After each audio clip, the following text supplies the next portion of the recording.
Et on ne peut pas accepter d'être malmené autant par un petit pays comme le Rwanda. Imaginez, monsieur Zedam, si le Rwanda nous malmène autant depuis des années, qu'en sera-t-il si aujourd'hui l'Angola décide de nous attaquer, si aujourd'hui la Tanzanie, Zambie décide de nous attaquer, si aujourd'hui le Congo passage décide de nous attaquer? Quel serait notre sort? Parce qu'un petit pays minuscule comme le Rwanda nous malmène depuis plus de 2 décennies, sont incapables de nous défendre. On est là qu'à courir derrière les accords, incapables de nous défendre, je le dis, j'assume mes mots. On signe un accord avec le Rwanda, c'est là revient à légitimer cette agression rwandaise. Le Rwanda a tué les Congolais. Le Rwanda a pillé nos minéraux. Le Rwanda a torpillé nos ressources. Le Rwanda a craché sur la mémoire de tous ces Congolais qui ont été tués, massacrés. Le Rwanda a craché sur nos autorités. Le Rwanda a insulté nos ancêtres. Le Rwanda a torpillé les richesses de ces pays. Et nous avons signé un accord avec le Rwanda. Mais ça, c'est un aveu de faiblesse. C'est un aveu de... C'est pour sauver les mandats du président de la République que cet accord a été signé, parce que là, le président s'est dit, il semblerait, le président s'est dit peut-être qu'il est aujourd'hui impossible de gagner cette guerre, il est aujourd'hui impossible d'accomplir toutes les promesses qu'il a faites à la population congolaise, qu'aujourd'hui il est impossible pour lui de tenir la promesse de la riposte qu'il nous a annoncée, et la solution pour sauver son mandat, pour sauver les 3 ans qui nous restent, c'est de conclure un accord, comme ça il y aura au moins une paix palliative, une paix pour un temps, comme l'a fait Joseph Kabila, son prédécesseur, comme il l'a fait en 2012 ou en 2011 avec le Rwanda. On nous a chanté ici qu'il finit avec les 1-23, c'est fini, les 1-23 sont bouclés d'ailleurs, la République démocratique du Congo est libre, alors que ce n'était qu'un accord. Et c'est le même jeu que le président de la République, Félix Antoine Tshisekedi, est en train de nous faire maintenant.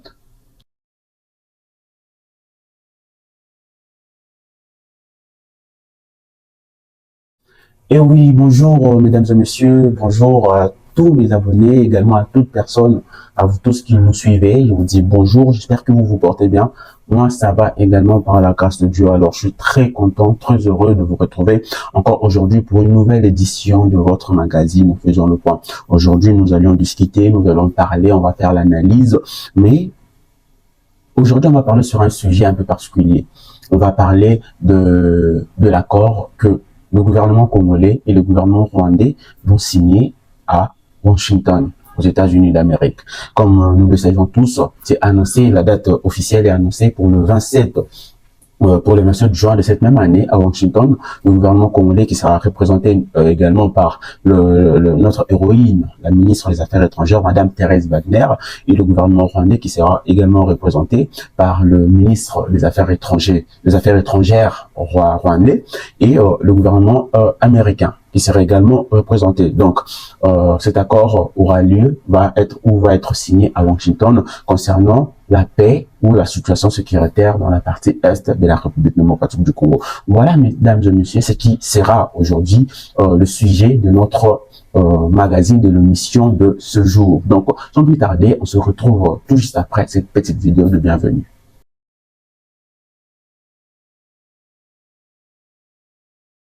Alors, mesdames et messieurs, comme je l'avais annoncé, le 27 juin de cette même année, à Washington, aux États-Unis d'Amérique, la République démocratique du Congo et le Rwanda devraient soumettre un accord de paix. À l'est du pays, à l'est de la République démocratique du Congo, mon cher et beau pays, où la guerre continue de s'aimer la terreur, une question s'impose. Cet accord mettra-t-il réellement fin au conflit? Ou c'est juste une façade? L'accord que la République démocratique du Congo va signer avec le Rwanda, cet accord va nous permettre de retrouver la paix de notre pays. Après accord, c'est la question que l'on se pose, où s'agit juste d'une simple opération de communication. Vu la politique du président américain Donald Trump, il veut juste peut-être se faire un nom ou quoi, on ne sait pas, on se pose tous la question, c'est le sujet qui nous turlupine depuis un bon moment. Aujourd'hui, ensemble, on va décrypter, je vais décrypter pour vous c'est que l'on sait par rapport à cet accord, c'est que ça pourrait changer et surtout si la paix est réellement possible. Restez jusqu'au bout, on va parler de tout ça, on va entrer en profondeur comme on a l'habitude de le faire, monsieur Zedam. On va vraiment discuter, on va entrer en profondeur. Alors, comme vous le savez, on va parler du contexte du conflit. Depuis plus de décennies, la République démocratique du Congo est en guerre dans la partie Est. Mais là, depuis le mois de mars de cette année, si je ne me trompe pas, les deux principales villes de l'Est du pays sont sous occupation de 1-23 en collaboration avec l'armée rwandaise. Donc, il y a plusieurs morts. On dénonce des morts dans la partie Est du pays. l'État congolais n'arrive plus ou est aujourd'hui dans l'incapacité de gérer cette partie du pays. Donc, depuis plus de 2 décennies, lorsque la République démocratique du Congo est devenue le théâtre de combat incessant, le combat qui ne s'arrête pas avec des accords et des accords. Aujourd'hui, c'est principalement le M23 et l'AFC qui tient en haleine la population du Nord et Sud Kivu, principalement les villes de Bukavu et les villes de Goma. Ces groupes rebelles, souvent accusés d'être soutenus par le Rwanda très longtemps, mais cette année, le Rwanda nous a prouvé devant la face du monde que c'est le Rwanda qui a toujours été derrière ce groupe armé. Aujourd'hui, il n'y a plus de doute. Il n'y a aucun doute là-dessus. Avant, ce n'était que des rumeurs, ce n'était que des suppositions. Mais aujourd'hui, on a l'affirmation avec le président Félix Tshisekedi. On sait que c'est le Rwanda qui est derrière les groupes armés qui sèment la pagaille, la terreur dans la partie est du pays. Donc aujourd'hui, ces groupes armés occupent encore de localités stratégiques comme le ville de Goma et de Bukavu. Il y a également la cité de Bunagana, des opérations militaires malgré les opérations militaires de la République démocratique du Congo, conjointement avec l'armée ougandaise. Rien ne marche. Jusque-là, d'après nos informations, le FRDC n'a jamais attaqué. Le FRDC est là que pour défendre. On est là comme mode défensif, on n'attaque jamais. Pourquoi? C'est la question que l'on se pose. Sommes-nous incapables d'attaquer? Sommes-nous incapables de tenir tête à ces groupes armés? Ou nous nous sentons inférieurs parce que eux, ils ont de l'appui et nous, on n'a pas assez d'appui. Donc aujourd'hui, messieurs et dames, à la veille du 27 juin, qui sera peut-être une date historique si cet accord arrive bien à instaurer la paix en République démocratique du Congo. Un nouvel accord de paix est sur le point d'être signé à Washington entre le gouvernement congolais et le gouvernement de Kigali. Mais que faut-il réellement savoir de cet accord? Que vaut la valeur de cet accord? Et surtout, va-t-il enfin apporter la paix à l'est du pays? C'est la question que l'on se pose tous. Tout comme on veut réellement savoir si cet accord va servir à apporter la paix à l'est du pays. Parce que nos frères et sœurs sont en train de mourir, de perdre la vie bêtement à cause d'une guerre injuste qui nous a été imposée par le Rwanda. Alors, avant de tout commencer, messieurs et dames, on va lire le titre que je vous mets là, c'est en anglais, le titre du président américain Donald Trump. Il a tweeté concernant cet accord. On va ensemble lire ça. Je vous mets la photo, vous allez voir la photo en anglais, mais on va le lire en français. Donald Trump a tweeté sur X, je cite, « Je suis très heureux d'annoncer que j'ai organisé avec les secrétaires d'État Marco Rubio un merveilleux traité entre la République démocratique du Congo et la République du Rwanda concernant leur guerre, qui était connue sous ses effusions des sangs violentes et la mort, plus encore que la plupart des autres guerres et que durent depuis des décennies. Les représentants du Rwanda et de la République démocratique du Congo seront à Washington lundi prochain pour signer le document. C'est un grand jour pour l'Afrique et franchement, un grand jour pour le monde. » Ça, c'est le tweet de Donald Trump, où il se réclame même le prix Nobel. Donald Trump réclame qu'on lui doit le prix Nobel. C'est le tweet de M. Donald Trump. On attend le 27 pour voir si cet accord va être signé réellement, parce que là, depuis ce qui s'est passé à Luanda, où le jour J de la rencontre entre M. Félix Tshisekedi et Paul Kagame, Kagame a refusé de se présenter, on se pose la question, est-ce que cet accord aura lieu? On attend, on croise les doigts. Maintenant, il faut savoir que cet accord va être signé entre le gouvernement congolais et le gouvernement rwandais, sans la participation, bien sûr, de rebelles du 1-23. On se demande, est-ce que cet accord va aboutir à la paix, tant que sur terrain, le 1-23 sont soutenus par le Rwanda? Si le Rwanda cesse de soutenir le 1-23, si le Rwanda retire ces éléments du territoire de la RDC, est-ce que cette guerre va prendre fin? Parce que le vrai problème ici, ce sont nos propres compatriotes qui ont décidé de prendre les armes contre la République démocratique du Congo. Et surtout, je vous annonce que Bernabé Kikaya a annoncé depuis les États-Unis d'Amérique que même si la RDC arrive à signer cet accord conjointement avec le Rwanda, Joseph Kabila ne quittera pas Goma. Pourquoi? Parce que le 1-23 ou l'AFC ne font pas partie de cet accord. Et ils sont dans le processus de Doha. C'est là qu'on doit s'attendre à un accord entre la République démocratique du Congo et le Rwanda. Alors, il faut savoir que ce nouvel accord entre ces deux pays repose sur des engagements précis. un cessez-le-feu immédiat. La République démocratique du Congo et le Rwanda s'engagent à stopper toute hostilité et à garantir le respect de l'intégrité territoriale de chacun. Déjà là, on peut comprendre que ça concerne que la République démocratique du Congo, parce que la RDC n'a jamais ouvert le feu contre le Rwanda. C'est le Rwanda qui a ouvert le feu contre la République démocratique du Congo. Et c'est au Rwanda de cesser de mettre un cessez-le-feu contre la République démocratique du Congo et d'arrêter de violer le territoire congolais. Deuxièmement, il s'agit d'un mécanisme de vérification. Donc, il y aura des organisations comme la CIRGL, la SADC ainsi que la MONUSCO seront chargées de superviser le respect de l'accord. C'est le même chanson, ça se répète, c'est tout ce qu'il y a, la MONUSCO, la SADC, ils vont s'en charger de superviser l'accord. On espère que cette fois-ci, cela va aboutir à un résultat positif. Il y a également le retour des déplacés.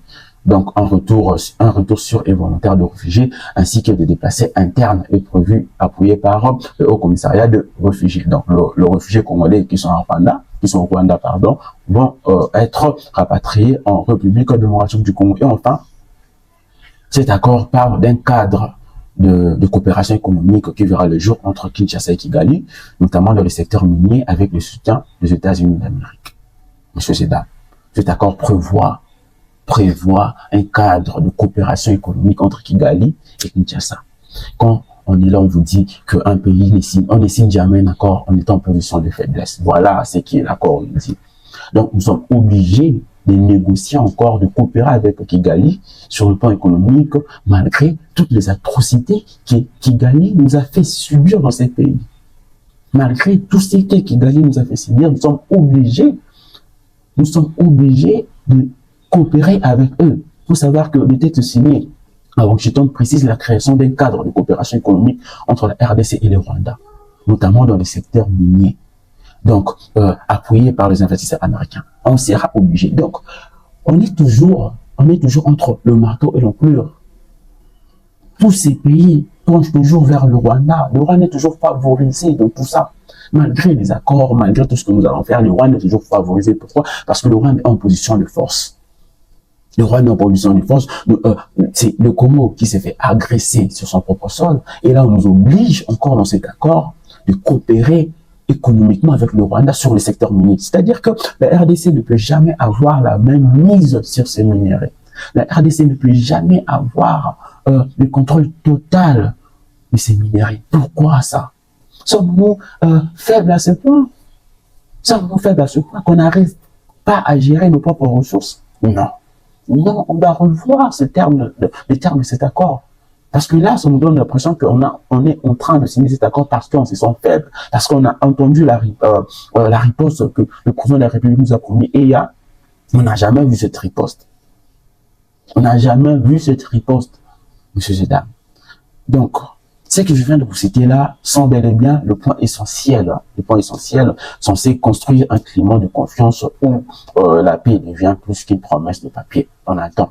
Si cet accord va vraiment réellement servir à placer la paix ou un climat de confiance, parce que là, moi, je ne les sens pas. Je ne les sens pas. Alors, pendant que les deux États où le Rwanda et le Congo sont en train de négocier cet accord, il y a des Congolais, la majorité des Congolais restent encore sceptiques. Donc moi-même, j'en fais partie.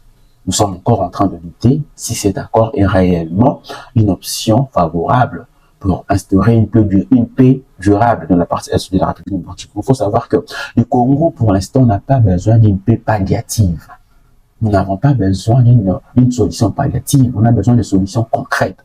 Parce que quand même, mon pays, c'est un pays qui a une superficie de 2 345 410 km². Et on ne peut pas accepter d'être malmené autant par un petit pays comme le Rwanda. Imaginez, monsieur Zedam, si le Rwanda nous malmène autant depuis des années, quand sera-t-il si aujourd'hui l'Angola décide de nous attaquer, si aujourd'hui la Tanzanie, Zambie décide de nous attaquer, si aujourd'hui le Congo-Brazzaville décide de nous attaquer? Quel serait notre sort? Parce qu'un petit pays minuscule comme le Rwanda nous malmène depuis plus de 2 décennies, sont incapables de nous défendre. On est là qu'à courir derrière les accords, incapable de nous défendre, je le dis, j'assume mes mots. On est là en train de courir derrière les accords, derrière le traité, derrière les résolutions, 2773, SADC, appui de l'Afrique du Sud. Quels sont les résultats de tout ça? Sommes-nous incapables à ce point? Sommes-nous incapables à ce point? Notre armée a-t-elle été infiltrée à ce point que nous sommes incapables de faire face à un petit pays comme le Rwanda? Un petit pays comme le Rwanda. Nous sommes obligés de recourir que dans le dialogue, dans des accords. C'est pareil. C'est la même histoire qui se répète. Il faut savoir que du côté de la population congolaise, la prudence est mise. La prudence est vraiment mise du côté de la population congolaise et on comprend pourquoi. Parce que depuis, il y a Lusaka en 1999, en passant par Addis Abeba, Nairobi, Éthiopie, Tanzanie, la République démocratique du Congo a déjà signé des dizaines d'accords de paix. Jamais respectés. Jamais respectés. Le Rwanda, tout, jamais respecté. Aucun accord signé entre le Rwanda et la République démocratique du Congo n'a été respecté. Depuis la nuit de temps jusqu'à aujourd'hui, aucun accord n'a été respecté. Pourquoi tout cela? Pourquoi le Rwanda ne respecte pas tous ces accords et n'est jamais puni pour cela? On n'a jamais vu le Rwanda être puni pour cet accord. Jamais pour le non-respect des accords. Aujourd'hui, aucun pays ne nous respecte. Ça, je le dis, j'assume, aucun pays ne nous respecte. On a tous vu ici comment le fils de Museveni, le chef d'état-major de l'armée rwandaise, Mozi Museveni, a manqué du respect aux autorités congolaises. Nous avons manqué du respect. Nous avons manqué du respect. Il a raconté des inepties sur le réseau avec des tweets qui piquaient, qui touchaient les autorités congolaises. Aucune réponse des autorités congolaises. Aucune réaction ferme. Et aujourd'hui, le vendredi passé, ce général a foulé le sol de Kinshasa. Et puis il a été reçu par le président de la République, malgré, je vous dis, malgré ce manque de respect, malgré toutes ces insultes qu'il a proférées envers les autorités congolaises, le président accepte quand même d'accorder une audience à un général. Mais où est l'honneur d'être congolais? Où est l'honneur d'être congolais? Où est cet honneur-là? Le respect n'est plus, on ne nous respecte pas. Quelqu'un qui a proféré des menaces, qui nous a dit qu'on va prendre Kisangani, et puis vous les recevez quand même à Kinshasa avec tous les honneurs. Vous pensez que ça aurait été le cas si c'était le chef d'état-major congolais qui avait fait cela? Est-ce que ce chef d'état-major congolais allait être reçu avec tous ces honneurs au cours du président Museveni en Ouganda? Non! Non! Arrêtez, chère autorité, d'être aussi soufoutistes, d'être aussi manipulés. Boubou qui m'appelle devant un chef d'état-major Museveni. Boubou qui m'appelle parce que on va mener une opération conjointe. Monsieur Zidane, je vous mets la photo. Vous allez voir comment le fils de Museveni a été reçu par le président de la République. C'est honteux, c'est attristant, ça fait mal au cœur, mais on n'a pas le choix. C'est comme ça la République démocratique du Congo, monsieur Zedam. À chaque fois que les groupes armés déposaient symboliquement des armes, avant de ressurgir quelques mois plus tard, monsieur Zedam, plus violent que jamais, on l'a toujours dit. Quand il y a un cessez-le-feu, ce n'est qu'une mascarade. Il y a un cessez-le-feu, ils vont dire un cessez-le-feu, et puis très souvent, c'est des rebelles qui sollicitent un cessez-le-feu. Pourquoi? Parce qu'ils se trouvent à un état de faiblesse. Ben, oui, non, tous un état de faiblesse, on est en manque de armement. Donc aussi, on va cesser les faits. Comme le gouvernement congolais dupe, on va le duper, bah, c'est cesser les faits des temps, va renforcer Arsenal Nabango, et bah, vous avez vu que Sika va se renforcer, va se ressourcer. Il faut lancer le feu. Ça a toujours été le cas. Mais est-ce que ce cesser le fait de cet accord qui sera signé le 27 juin va être respecté, sera respecté? Point d'interrogation. Aujourd'hui, malgré la promesse du retour du 1-23 et de l'AFC et de l'AFC de Corneille Nangaa, beaucoup voient cet accord comme un jeu dupe. Comme moi, je le vois comme un jeu dupe où le Rwanda pourrait sortir gagnant. Parce que le Rwanda est toujours gagnant déjà, de toute façon. C'est toujours le Rwanda qui est gagnant dans cet accord. Et cet accord, moi, je le vois comme un jeu dupe. Et le Rwanda sera toujours gagnant parce que le Rwanda va retirer ses troupes de la partie est du pays après avoir contrôlé cette partie pendant combien de temps? Et le Rwanda ne va pas payer le compte. Parce que le Rwanda a contrôlé cette partie de la République démocratique du Congo. Ils ont pillé nos ressources. Après tout ça là.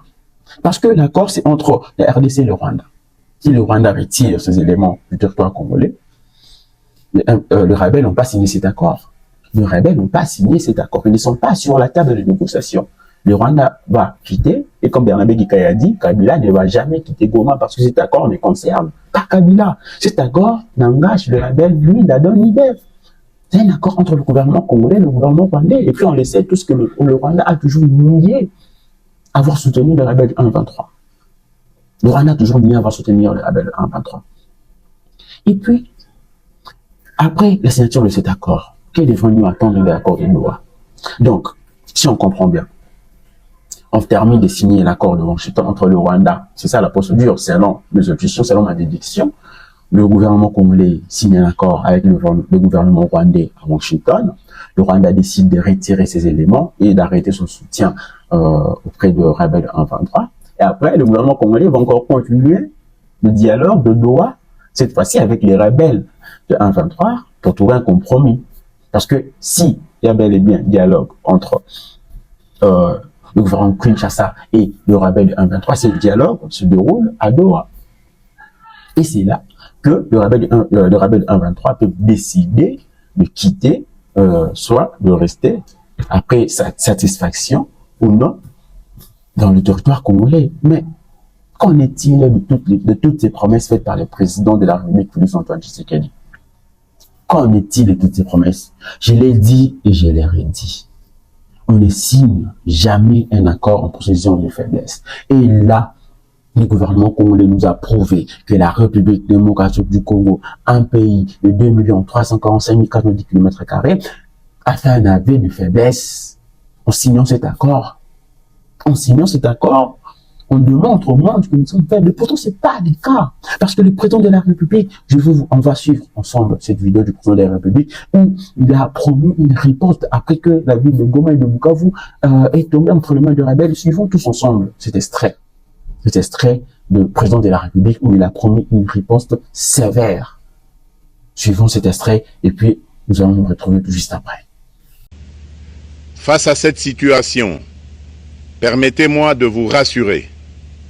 Une riposte vigoureuse et coordonnée contre ces terroristes et leurs parrains est en cours.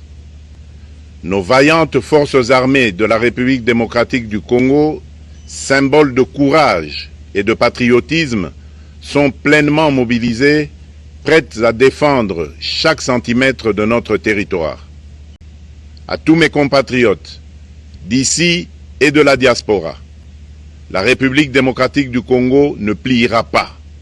La République démocratique du Congo ne reculera pas. Je ne vous abandonnerai jamais. J'en fais ici le serment. Messieurs et dames, ensemble, nous venons de suivre ce qui a été de la promesse encore que le président de la République nous a faite, qu'il y aura une riposte sévère et sans précédent. Mais jusque-là, on attend cette riposte, il n'y en a pas, et on va finalement conclure un accord avec le Rwanda. Mais quel sera le sort du Rwanda après? Quel sera le sort de toutes ces personnes qui ont perdu leur vie suite à cette guerre injuste qui nous a été imposée par le Rwanda? Quel sera le sort de toutes ces familles qui ont perdu le membre de leur famille suite à cette guerre, suite à cette intrusion de l'armée rwandaise sur le sol congolais? Le Rwanda va payer quoi? Il y aura une sanction pour le Rwanda? Non. Pourquoi? Parce qu'il s'agit d'un accord. Nous sommes encore obligés de coopérer économiquement avec le Rwanda. Mais non, c'est de l'injustice. Le Congo ne mérite pas ça, s'il vous plaît. Le Congo ne mérite pas ça. Le Congo ne mérite en aucun ça. Le Rwanda va payer pour les crimes commis sur le sol congolais. Le Rwanda va payer pour les crimes commis sur le sol congolais. En signant un accord avec le Rwanda, c'est là qu'il vient à légitimer cette agression rwandaise. Le Rwanda a tué les Congolais. Le Rwanda a pillé nos minéraux. Le Rwanda a torpillé nos ressources. Le Rwanda a craché sur la mémoire de tous ces Congolais qui ont été tués, massacrés. Le Rwanda a craché sur nos autorités. Le Rwanda a insulté nos ancêtres. Le Rwanda a torpillé les richesses de ces pays. Et nous avons signé un accord avec le Rwanda. Mais ça, c'est un aveu de faiblesse. C'est un aveu de faiblesse. Après tout ce que le Rwanda a fait subir à cette population, à ce peuple, on ne peut pas signer cet accord avec le Rwanda. Où le Rwanda sort indemne. Donc, on peut conclure que le Rwanda sera ni sanctionné, ni reconnu auteur coupable de cette agression qui a donné la mort à des millions de Congolais. Le Rwanda ne sera pas reconnu coupable. Mais non, c'est décevant quand même, c'est énervant, c'est révoltant. C'est révoltant de savoir cela. Cet accord revient, comme l'a dit le docteur Denis Mukwege, revient à légitimer cette agression. Revient à légitimer cette agression. Donc, le Rwanda s'est dit, on est là, on a envahi la République démocratique du Congo, on a tué des Congolais, on a pillé leurs ressources, on a fait tout ce qu'on avait envie de faire dans leur pays, et on est sorti indemne. D'ailleurs, même, on a signé un contrat où les Congolais sont obligés de coopérer avec nous économiquement et sur le plan de minerais.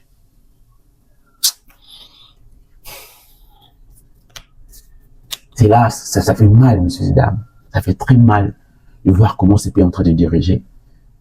On a l'impression que le gouvernement en place est en train de signer cet accord pour sauver le mandat du président.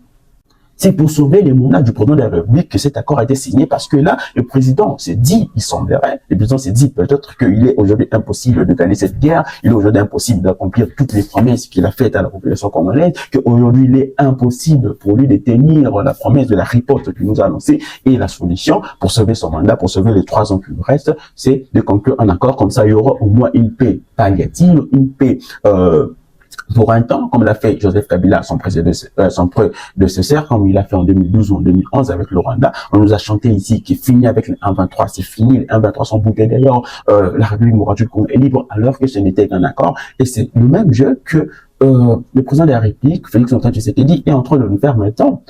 Que le gouvernement en place un train de nous faire, ils vont conclure un contrat pour avoir une paix palliative, et après son départ, celui qui va venir remplacer les présidents va encore subir le même problème, quand le 1,23 va encore ressurgir avec plus de force, avec tous les moyens qu'ils vont recevoir suite à la signature de ces contrats. Parce que quand on parle contrat, on parle d'indemnisation. Ils ne seront pas reconnus coupables, ils ne vont pas payer, ils ne vont pas être placés devant la justice pour payer de tout ce qu'ils ont fait subir à cette population de l'Est du pays, et ils seront bien et bien libre, comme d'habitude. On va parler des Nanga, malgré les gens qui a, malgré tout le sang qu'il a dans ses mains, il sera libre parce qu'il y aura un accord avec le gouvernement congolais, il sera lavé, il y aura des immunités totales. Joseph Kabila, il est l'auteur de toute cette barbarie, il sera libre. Le Rwanda qui a renforcé cela, qui a tué nos militaires, qui ont violé les femmes à l'est du pays, seront tous libres. Mais si les présidents aujourd'hui sont fiers en regardant ces femmes qui ont été violées dans la partie est du Congo, vous serez en mesure de leur dire que le Congo va signer un accord avec le Rwanda, vous serez en mesure de leur regarder droit dans les yeux et leur dire que le Congo ne va pas riposter et le Congo va signer un accord avec le Rwanda. Pourquoi? Vous serez en mesure de faire ça? Vous serez en mesure de regarder toute la population de l'Est en face et leur dire que le Rwanda ne va pas payer pour tout ce qu'ils ont fait? Pendant la campagne, vous aurez l'audace, vous aurez, pendant la campagne, vous aurez l'audace d'aller à l'Est du pays et battre la campagne. Vous tous, toute cette classe politique, vous allez aller là-bas, battre la campagne, et dire qu'on vous a abandonné à votre triste sort, on n'a pas pu riposter, on n'a pas pu défendre, et on a préféré signer un accord, et laisser toutes ces morts, toutes ces personnes qui ont perdu la vie passer inaperçues, toutes ces atrocités passer inaperçues. C'est la honte. C'est la honte. C'est vraiment la honte. Vous devez savoir, monsieur Sedam, qu'est-ce que les Congolais attendent de cet accord? Ce que les Congolais attendent, ce sont des actes concrets. Je le dis bien, des actes concrets, pas de promesses vides, pas de promesses bidons. Des actes, nous voulons des actes concrets. Et surtout, les Congolais veulent que cet accord respecte la souveraineté du pays et qu'il bénéficie réellement à la population de l'Est du pays. On veut, c'est tout ce que nous voulions, que cet accord bénéficie à la population de l'Est du pays, pas le contraire. Aujourd'hui, la population est abandonnée. La population est lassée des promesses réalisables. La population aujourd'hui est lassée et fatiguée des promesses réalisables du régime en place du gouvernement. Nous sommes fatigués de cela. Le 6 piliers qu'on nous a annoncé au stade de Martyr lors du discours d'investiture, où sommes-nous? Où sommes-nous de 62 km de route qu'on nous a promis lors du discours d'État de la Nation en décembre 2024? Où sommes-nous?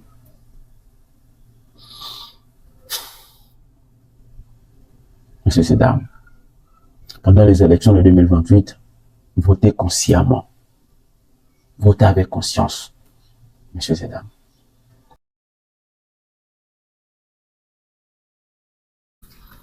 Aujourd'hui, la population réclame des actes concrets et exige que la souveraineté du pays soit respectée. Mais en même temps, la population s'interroge pour savoir si le Rwanda respectera-t-il cet engagement? Le 1-23 déposera-t-il réellement des armes parce qu'ils ne sont pas inclus dans cet accord? Et si cet accord était plus favorable à Kigali qu'à Kinshasa? C'est de ça la population se taraude, se demande, se pose des questions. Aujourd'hui, au sein de la population punoise en particulier, en général la population congolaise, les doutes est très profond. Et l'opinion générale est qu'aucune paix durable ne sera possible sans changement radical du rapport de force entre le Rwanda et la République démocratique à l'est du pays. Cependant, malgré toutes ces demandes de la population, on va essayer de nous projeter à l'avenir, savoir quels sont ces scénarios que nous pourrions déduire pour l'avenir. À présent, il y a 3 scénarios qui s'offrent à nous, 3 scénarios qui s'offrent aux Congolais. On commence par le scénario optimiste. Donc, il s'agit, on peut déduire que le Rwanda décide de se retirer effectivement et d'annuler son appui auprès des rebelles de AFC 1-23. La République démocratique du Congo reprend le contrôle de tout son territoire et la paix devient enfin réelle. C'est tout ce que nous attendions. On attend le premier scénario optimiste. Le deuxième scénario, il s'agit du scénario pessimiste. L'accord devient une simple façade diplomatique où le 1-23 bénéficie d'une légitimité indirecte, tandis que la population du Nord Kivu continue de cibler le combat. Ça, c'est le scénario qui a beaucoup plus de chances d'arriver. Ça, je vous le dis, c'est le scénario qui a beaucoup plus de chances d'arriver. D'ailleurs, on va revenir sur ce qu'a dit le docteur Denis Mukwege, qui a dénoncé un accord qui légitime l'agression et appelle à une paix fondée sur la justice, la vérité et la souveraineté.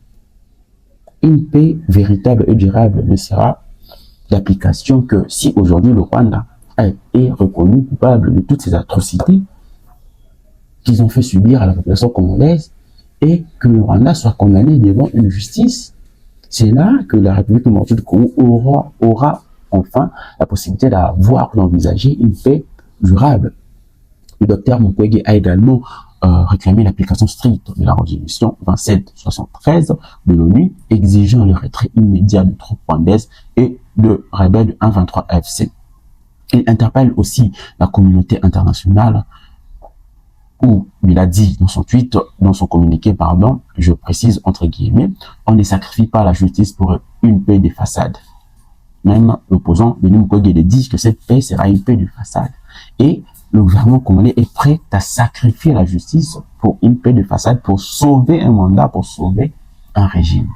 C'est déplorable, c'est vraiment une cacophonie qui règne au sein de cette classe politique congolaise. Maintenant, on va parler du dernier scénario, qui selon moi est le scénario le plus réaliste. Une accalmie temporaire, suivie de nouvelles tensions après quelques années, et c'est vrai, après le départ du régime en place, du gouvernement en place, après quelques années, il y aura encore de vives tensions, et cela va tomber sur la tête de celui qui sera au pouvoir à cette époque, à moins qu'un mécanisme de vérification stricte et de sanctions internationales ne voit effectivement le jour. Parce que s'il n'y a pas de sanctions internationales, cet acte va encore se répéter. S'il n'y a pas de sanctions envers le Rwanda, ils vont le refaire. Pourquoi? Parce qu'on a fait la première fois, on ne nous a pas sanctionné. Qu'est-ce qui va nous arrêter de le faire encore une seconde fois? Ils vont encore le refaire. Donc, il faut des sanctions et des décisions concrètes au niveau national, tant au niveau international. Il faut savoir que le site du conflit repose donc aujourd'hui sur la capacité de la communauté internationale à aller au-delà des promesses et sur la fermeté du peuple congolais à exiger que cet accord soit réellement appliqué. Parce que vous devez savoir qu'aujourd'hui, l'Israël est en train de bombarder l'Iran. Et les États-Unis, à rallier la cause de l'Israël, ils ont également bombardé l'Iran. Pourquoi? Parce que ils sont derrière l'Israël. L'Iran aujourd'hui est seul, malgré le pétrole que l'Iran a. L'Iran est faible à l'Israël, voilà pourquoi toutes les grandes puissances sont derrière l'Israël. Et c'est le même scénario en République démocratique du Congo, que le Rwanda est plus fort que nous et toutes les grandes puissances sont derrière le Rwanda. Donc, on doit commencer par s'imposer comme une nation forte. Et pour s'imposer, il faut lutter contre la corruption, instaurer un état de droit, lutter contre les arrestations abusives. Comme ça, on sera une nation forte. Et tous les États pourront s'aligner derrière nous. Parce qu'il y aura gain de cause à nos problèmes. Mais là, ils sont tous derrière le Rwanda, ils soutiennent le Rwanda. Et quand tous ces États soutiennent le Rwanda, on peut qu'espérer à une paix de façade dans la partie est du pays. Ce que nous voulons tous aujourd'hui, c'est que la paix à l'est du pays, à l'est de la République démocratique du Congo, ne soit plus un mirage, mais une réalité où chacun peut enfin espérer vivre en sécurité. Aujourd'hui, on a tous peur d'aller dans la partie est du pays. Et pourtant, c'est notre pays. On craint de voyager pour aller à Goma. Aujourd'hui, si quelqu'un annonce à son entourage que je vais aller à Goma pour une mission de travail, pour quoi que ce soit, on va véritablement essayer de vous dissuader. On va essayer de vous demander de ne pas effectuer ce voyage. Pourquoi? Parce qu'on a toujours dans notre tête cette idée-là que dans la partie est du pays, il y a que la rébellion. Alors pour que cela s'arrête, il faut une paix définitive et une paix stable, sans précédent. Et cette paix, nous pouvions l'avoir que si le Rwanda aujourd'hui est reconnu coupable par la communauté internationale et sanctionné sévèrement, comme ça, même après Paul Kagame, même après le régime actuel du Rwanda, ceux qui viendront après n'auront plus à poser ce genre d'actes, n'auront plus à essayer d'envahir la République démocratique du Congo, parce que les sanctions prononcées contre le régime actuel rwandais, contre le gouvernement rwandais actuel, va servir de leçon à ceux qui viendront après eux. C'est affreux de voir que tout cela va finalement finir par un accord. C'est affreux, messieurs et dames. Donc, comme nous courons derrière le temps, nous sommes déjà presque arrivés à la fin de cette émission, mais avant de conclure, j'ai quelques questions pour vous, mes abonnés. Et vous, les abonnés de la RDC 360 et de la rubrique Faisons le Point. Qu'en pensez-vous de cet accord? Croyez-vous que cet accord de Washington changera réellement la situation à la partie est de la République démocratique du Congo? Croyez-vous réellement cet accord-là? Pensez-vous que cet accord va changer la donne, va instaurer une paix définitive ou une paix de façade? Répondez dans le commentaire. Ou est-ce encore du théâtre diplomatique? Je vais avoir vos avis dans le commentaire. Je vais vous lire dans le commentaire comme on a l'habitude de le faire. Donc, messieurs et dames, partagez vos réflexions en commentaire. J'aimerais beaucoup vous lire, comme ça a toujours été le cas. Si vous avez aimé cette analyse, n'hésitez pas à mettre une pouce bleu, à mettre un like pour soutenir la chaîne. C'est rien. C'est tout ce que je peux vous demander. Abonnez-vous, partagez massivement cette vidéo afin que tous les Congolais puissent être éclairés sur cette affaire. N'oubliez pas de vous abonner pour ne rien rater de prochaines vidéos où nous suivons ensemble l'évolution de ces conflits majeurs, et aussi la prochaine vidéo où on va parler du dialogue national inclusif, parce que le président de la République a réussi la nuit de ce samedi les évêques de la Sanko.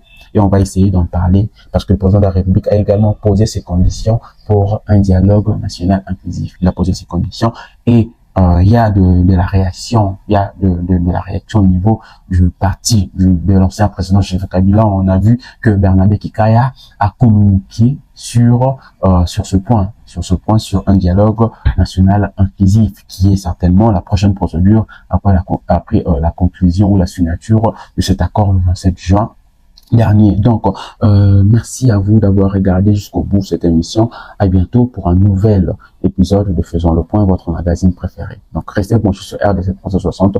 Je vous dis à bientôt. Merci.